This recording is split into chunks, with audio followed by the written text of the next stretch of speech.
Hello, namaskar. I'd like to continue this talk about emotions that I've been having with many individuals lately. And it's not just how we feel them, but why we feel them, how they're formed, and how they can either trap us or liberate us depending on how we engage with them. So every day we're receiving a flood of impressions through the indriyas. So the indriyas is the Sanskrit word for the sense organs. So we see, hear, touch, taste, and smell. So these impressions aren't neutral though. They're filtered through the lens of our past experiences, our conditioning, our hopes, our fears, and our unconscious patterns. And what happens? So these filtered impressions leave subtle imprints on the mind, and these imprints are called samskaras. So a samskara isn't just a memory, it's residue. It's a subtle groove in the psyche. It's how the mind forms patterns, preferences, aversions, tendencies, and over time these grooves deepen. They become our go-to reactions, our emotional habits, our triggers, our personalities. So when we feel something, anger, sadness, joy, jealousy, longing, it's not random. It's the result of accumulated impressions, layered over time and brought to the surface by a present experience, like it pulls it out. Something happens and we react, but that reaction is rarely just about the moment. It's a window into everything unresolved, everything unacknowledged, everything we haven't yet brought into our conscious awareness. Emotions are messengers. They're not obstacles to your spiritual path. They are the path if you approach them with discernment. So we're often taught to either suppress or indulge our emotions, to push them down in the name of being spiritual or being controlled, or to drown in them and claim them as who I am. But neither of these brings us freedom. One leads to this spiritual bypassing. The other leads to a very strong identification to suffering, to getting stuck in cycles of reactivity. And I think there's truth here in that every emotion you feel is pointing to something within you that's asking to be acknowledged, to work through, to be integrated, to be dissolved into the next phase of our emotional awareness and understanding. Not judged, not denied, not suppressed, not regressed, not overanalyzed, simply met with presence and a healthy curiosity. So let's take a practical example here. Say someone says something that offends you and suddenly you feel anger arising, as an example. So you could lash out. You could suppress it and pretend it doesn't matter. Or many other things. But what if instead you took a pause and you acknowledged, anger is here. Anger is present. And then you inquired, what is this anger really saying? Where is it coming from? Is there a wound underneath it? Is there an old memory being triggered? I know it's easy to attempt to justify the anger by pointing a finger at the other person.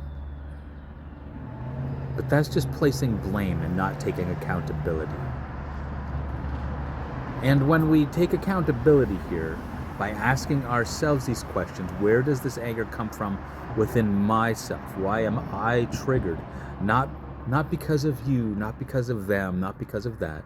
Why do I feel this? And by doing that, you move from reaction to awareness, from unconscious programming to conscious choice. And it's very easy to mix this up for ourselves.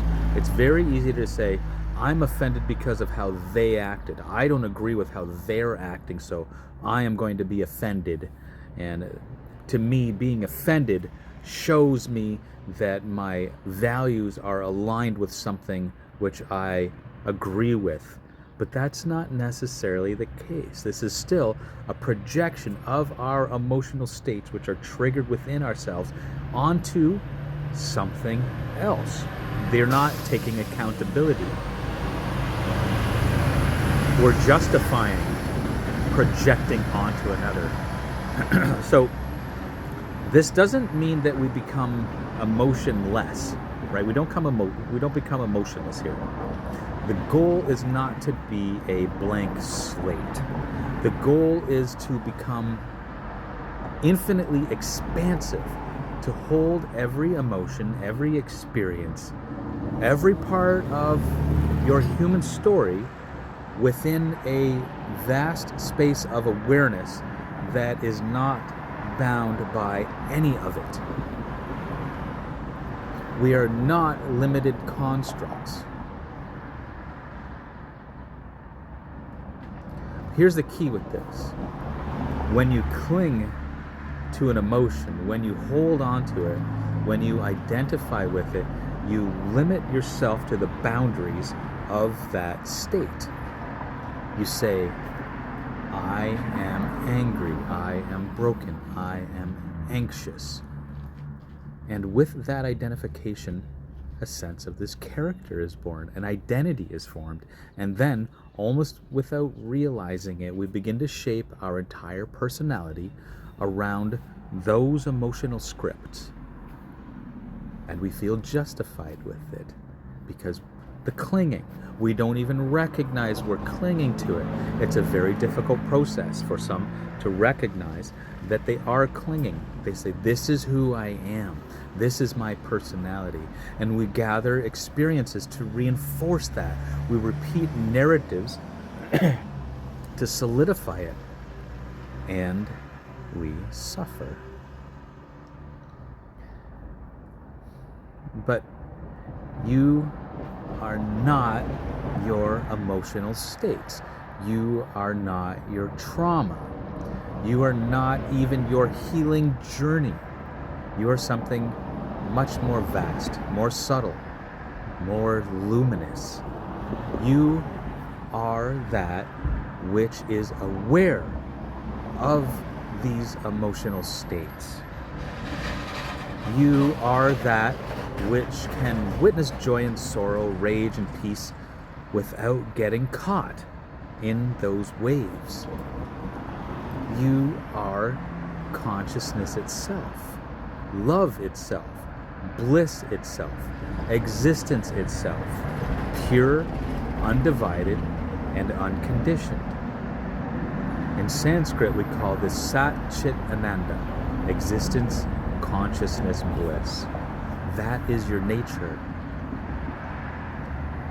And the beauty is, emotions can become sacred tools that lead you to that realization if you're willing to work with them rather than against them. So, how do we do this in practice? The first step is always awareness. Always. Without awareness, nothing changes. So start by simply being present with what you feel. Don't analyze it right away. Just feel it in the body. Where is it located? What is its texture, its rhythm, its heat or coolness? That's a personal experience. Second, we move to a sense of acceptance. Whatever shows up, meet it without judgment. Emotions are not bad. They're energy in motion. They arise, they pass, they teach. Then we want to inquire. Once the emotion has been acknowledged, after we've sat with it, ask, what is this pointing to within myself? Is this familiar? Is this a pattern? Gently trace it back to its root if you can. And then we want to release this identification. Remember, you are not the emotion. You are the one observing the emotion. The more you practice this, the more space you create between stimulus and response. And in that space, your true nature is revealed. And then we want to finally move into integration. So we use what we've discovered to live with more clarity. Let each emotional wave that you move through make you lighter, more discerning, and more compassionate.